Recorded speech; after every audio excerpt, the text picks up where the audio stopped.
好啦，睇下啲財經消息。李詠琳啊，美股表現早段呢係有反彈㗎。美國最新嘅就業報告反映勞工市場持續改善，美國經濟增長步伐亦都有望加快。美股三大指數表現，道指最多升過100點，最新係報16,929點。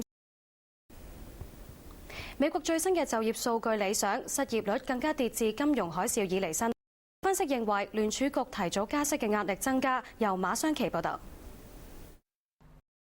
記者馬雙琪報導。歐盟表示，經過港股結束4連跌，重上23,000水平，全582點，而全星期3日市累計跌600幾點，連跌第4個星期。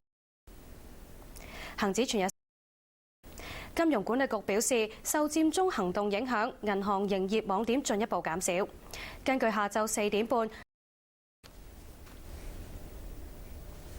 黎詠雯啊，聽日天氣點啊？聽日咧應該都仲有啲雨啊，預測咧今晚同埋聽日咧大致多雲㗎，相對濕度89%。